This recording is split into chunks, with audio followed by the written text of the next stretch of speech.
Nestor Lecanto. Welcome to another edition of Convos with the Candidates. Our guests today are two Republican senators vying for seats in the 38th Guam Legislature. We have Senator Tom Fisher and Senator Jessie Lujan. And we decided at the beginning that Senator Lujan, that you would give your opening statements, just to introduce yourself to those who may not know you. First of all, thank you very much. Beautiful view you have here. Thank you very much for inviting us. Incredible, Great. Thank you. Yes, I'm Senator Jessie Anderson Lujan, of course, serving. This is my fourth term. I actually served previously, 27th, 28th, 29th, Guam Legislature, and back. People of Guam gave me the opportunity to come back in the 37th. Serving is my fourth term. I'm the Vice Chair in Committee of Maritime, Airport, Aviation, of course, higher education, which includes, of course, the University of Guam, GCC, senior citizens, parks, youth, and advancement of women.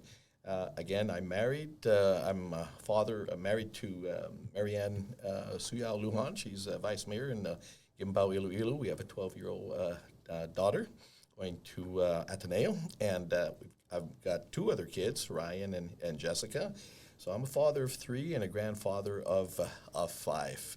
And again, I'm asking the people of Guam if to continue the work that we started in the 27th all the way till now, that we're continuing to pursue, and hopefully we get a final agreement from the Department of Transportation and of course Congress. And so that being said, I'm asking again for their vote this election. Go out and vote early, or if you're not voting early, vote November 5th. My name, again, is Senator Jessie Anderson Lujan. I'm number one in the Republican side of the ballot. All right. And Tom and I are office mates. That's right. All right, Senator Fisher, your introduction. Thank you. And as I've said many times, Jesse, you're number one in our hearts. Thank you, Nestor. I appreciate being here, and thank you to the people of Guam for listening to all the candidates. Pleasure to be here. I am from Ipan, Telefofo, and I've lived on Guam for just about 30 years now, and I am asking for a second term into the 38th Guam Legislature. To me, and the things that are most important to me, I look at the future of Guam.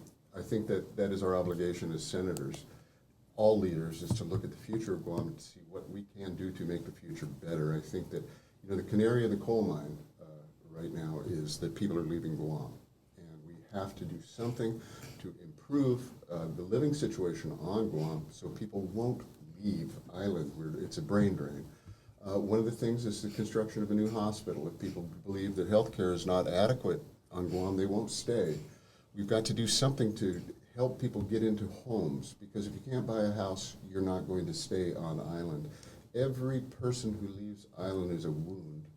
I want to improve health care, and I want to help the governor in her mission to improve health care. I want to do something about maternal mortality and infant mortality on Guam. Another issue which concerns me very much is the rising incidence of cervical and throat cancers due to the human papillomavirus. Entirely preventable. All we have to do is just get vaccinations into the kids, and we will prevent a lot of heartbreak. It's an easy thing to do. I look forward to helping Guam achieve a healthy, vibrant future for this island. Okay, we'll get into your specifics of your priorities one at a time. And let me turn to Senator Lujan. Sure. What's your top priority, and specifically, how do you plan to address it? Actually, there are a lot of priorities here in Guam. Of course, as Tom had mentioned, the hospital was one of them, education, of course, the meth situation, people leaving island and all that. But I think one of the things that I've worked on starting in the 27th Guam Legislature on to now is, again, reducing airfares, getting competition for airfares here in Guam, and we're very, very excited. But now I'm not the lone voice. Remember, you covered this story back 20 years ago, and I'm not the lone voice anymore. Now we have not only the Guam Legislature, but also the joint session of the CNMI and the Guam Legislature a few months back. The first resolution that we passed was basically getting a waiver on cabotage. So we're very close to that at this point. The military is on board with us with this because, again, that affects them and again, their personnel that come out here to Guam. That being said, trying to get a waiver on foreign carriers to go to one other destination outside of Guam. We had that waiver back in 2006, but only for cargo. The unfortunate thing at that time is wasn't utilized by the carriers at that time because our runway wasn't long enough. We have since got the funding to extend the runway, so now the airport can accommodate a bird like a 777, You've actually 78. had that runway for several years. Yes, now. several years. The airline just hasn't utilized it to go nonstop between here and the West Coast or the East Coast, but we can do that now. So now we get a waiver on cabotage. We can do that now. We can fly over Hawaii, and we know the problems that we're getting in Hawaii, where our passengers get off and have to lug their bags, recheck it again. I mean. And they don't discriminate. Anybody, whether you're an uncle or young families with children, they have to lug their bags again and recheck it, which is really discriminatory. Discriminatory for our passengers coming from Guam. So that being said, we're very close, and I'd like to announce one other thing is that China Airlines now, starting November next month, actually, I think it's the 28th, they'll start flying again from Taiwan to Guam at least twice weekly. That's good news, yeah. Yes, very, very good news. Yeah. So we're this is it's a priority because as Tom was saying, our people are leaving. They want to come back as well, but it has to be affordable. Not only just to fly from wherever they are to Guam, and that's a mortgage. All right, That's a mortgage. Let me interrupt you now Sure. and give Tom an opportunity. Sure. What's your top priority, Tom, and how specifically would you address that? Well, I very much appreciate what you were saying about that, Jesse. That's you're introducing an economic stimulus into Guam, so I really do appreciate that. Another economic stimulus, and one of my top priorities, is the hospital, and I think the hospital should be built in Manilao. Many reasons. One of them is economic. And I'd like to address that first. If we invest hundreds of millions of dollars in a complex in the village of Manilao, that is going to have a multiplier effect in Manilao. We all know that back road to Anderson is insufficient to cover the sort of traffic that will be generated by the construction as well as the running of the hospital. I think, that area is going to need a two-lane divided highway. Mm-hmm. Two-lane divided highway means that many people from Jigo and from Dededo and Manila will be able to access that hospital easily. And it's also going to improve the economy because we have to build it. That means jobs. Mm-hmm. That means an increase in the tax base. Mm-hmm. Once that four-lane divided highway is open, which I believe it will be, we're going to see things, huge economic benefits. I wouldn't be surprised if Walmart decided that they could put up a store back there because it's so easy to get to now. Those are the economic benefits of it. And just from talking about this crisis of emigration from Guam,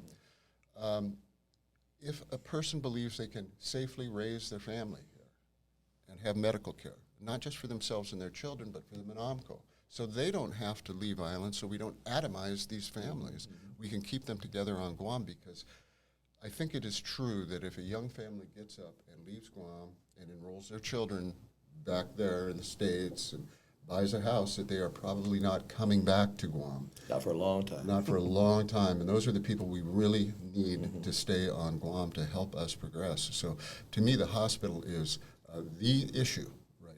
It's going to be the issue, I think, going forward for several legislatures. It's certainly been one of the top topics for quite a while now. We've got to take a quick break, but we'll be back with more of PDN's Convos with the candidates right after this break. Stay with us.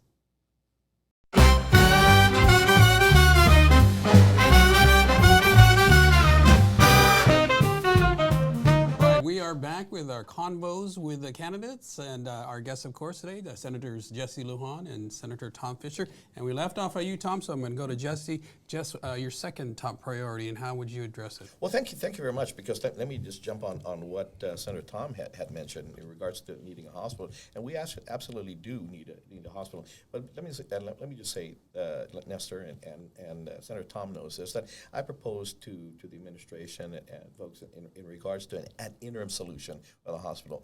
Wherever the hospital is going to be built, it's not going to happen tomorrow, or probably even next year. I'm hoping it does, that we have ribbon cutting and all that.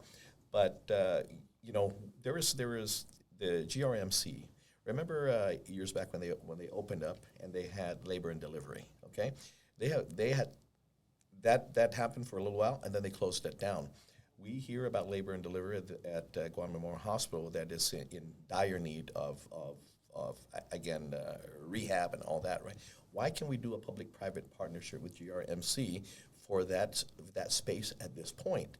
Work something out with Cesar Cabot. He's got the medical arts building in front there, and turn that into whatever is critical at the hospital. Now, it may not be a long-term solution or a lasting solution, but an interim solution until such a time that the hospital is built, wherever the hospital is going to be built, and get the most critical areas of the hospital to work something out at the public-private partnership with GRMC, and likewise the medical building, that's the medical arts building that's in front there. Because if we're looking again at a facility to house the critical area, at least that medical arts building was built to be a medical facility. Nothing else on Guam is built as a medical facility. Yeah. And I think, though, talking to Attorney Cabot, that building can probably, depending on what critical areas open up there, it can be it can be ready probably within 6 months to a year, depending on what section of the hospital moves in there. And I would assume that it would be a lot less for GRMC to reopen their labor and delivery. So as an interim solution, to be able to get us to the final solution. And absolutely right, Senator Tom, we need a hospital. We need it now. But in the interim, let's do this. All right. Tom, your second issue that you'd like to raise, and how would you address it? Thank you very much, Nestor. And listening to Senator Jess, it just occurred to me. We go into the medical arts building for that, I suppose, and or we could stay at, well, the new hospital's being built. We can stay at the present Guam Memorial Hospital. Would it be cost effective to go to GRMC for a limited period, and also the investment in the present Guam Memorial Hospital? Would it be cost effective because it's got a shortened lifespan? I think it would be, because the facility's already there. The facility's already there. It doesn't have to be built out. It would have to be maybe refurbished, or again, the GRMC will have to again just reopen their labor and delivery. Whatever equipment has been removed, they put it. I assume at this point they would take about maybe 3 to 6 months to get that up and going. The medical arts building will probably be a little longer, depending on what critical facility or what critical division of the hospital you want to put there. But the infrastructure is already there, and the piping for oxygens and things like that is already there. I think these are innovative ideas that we haven't looked at. So I really appreciate that, and I think you may be onto something. But you asked me about another priority. I'm as a result of my work, I've come to be aware of maternal and infant mortality rates on Guam. Infant mortality is number 1 in the nation, and maternal mortality is up there as well. So going back to healthcare and the quality of life on Guam, for me, we've got to do something to address these issues where your baby born on Guam is more likely to die in the first year than anywhere else, and that's inexcusable, absolutely inexcusable in an island with a $1.3 billion economy. We have to actually take care of that issue. It is life and death, literally, and we have to get out into the villages to do so. I've introduced a bill, the doula program, as you know, to do something to begin to bring these rates down. Is it the panacea? Is it going to take care of all of it? Absolutely not. But we are going to work on it. We're going to have to work on it, and I'd like to see that doula program get off the ground, be extremely successful. and bring those rates down. We have to bring kids, one of the tragedies of COVID was so many people lost days in school, but they also lost nutrition. And that is another aspect of health and quality of life on Guam. So I would like to very much continue my work in that. Okay, if you can do it real quick, we've got time to squeeze in one more. Okay. Keep it down to a minute. Okay, got it. Actually, one of the things I'm working on right now, we see the challenge of school opening and passing inspections and things like that, right? We're drafting a bill right now, and hopefully my fellow office mate will sign on to it. We're looking at a voucher situation where we're about when the school does not pass inspection, those parents can take those vouchers and take him to either a charter or a private school until such a time that the school is open up. We did this before, and there's no reason. Look, we have a school that's just opening up this week. They should never have to go through this. So we're going to try to give, of course, the parents and kids the opportunity to be able to go to school when schools open up. And now that we have charter schools, now that we have, of course, private schools, an opportunity again to get a lot of kids. It won't accommodate all the kids, but hopefully that down the line the schools won't take that long to open up. But if they do, we want to make sure that they're in school somewhere, they're in an institution, that they can have face-to-face learning. We know that the online, it may be good for a couple of days, but not for a long period of time. Okay, Tom, got about a minute for one more? About a minute. Your ideas. Okay, something that is very, very important to me, very close to me in my personal philosophy and belief is reproductive rights. I believe a person has the right to privacy in their own body. I believe that if a woman chooses to carry a pregnancy to term, that is her decision. It is not mine. If a woman decides to terminate a pregnancy, it is her decision in consultation with her physician, and it is not mine. I want to do everything I possibly can to ensure this fundamental freedom, and that is also part of healthcare on Guam. Thank you. All right, Jess, we've got time for your closing remarks, closing arguments. Why should folks vote for Jessie Lujan? Again, there's a lot of unfinished work that I started back in the 27th. Now we're getting very, very, very close to completion with that. Of course, we're all on board with that.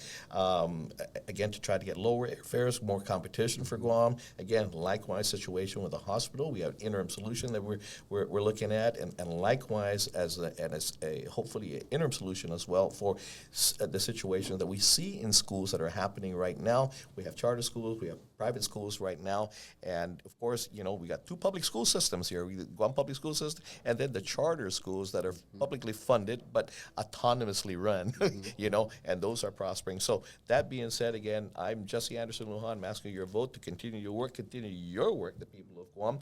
Again, I'm number one on the Republican side of the ballot, and give me an opportunity again to serve the people of Guam. I would be humbled and again to ask for one of your votes this early voting, and also maybe on November 5th, right? Thank you very much. Tom, your closing argument. Thank you very much. Thank you, Jess, and thank you, Ness. My name's Tom Fisher, of course, and I am number 9 on the Republican side of the ballot, and I'm asking for your vote as well. I'm asking for your vote because I want to be part of building Guam's future. And I think we have a bright future working together and building this island, and I think we can do it by improving healthcare and improving education and making people really want to stay here on Guam and know that they can have a future here on Guam. So I appreciate it very much. Senator Tom Fisher and Senator Jessie Lujan, candidates for the 38th Guam Legislature. Thank you for joining us for Convos with the Candidates. I'm Nestor Lecanto. We'll see you next time. Thank you. Thank you. Thank you.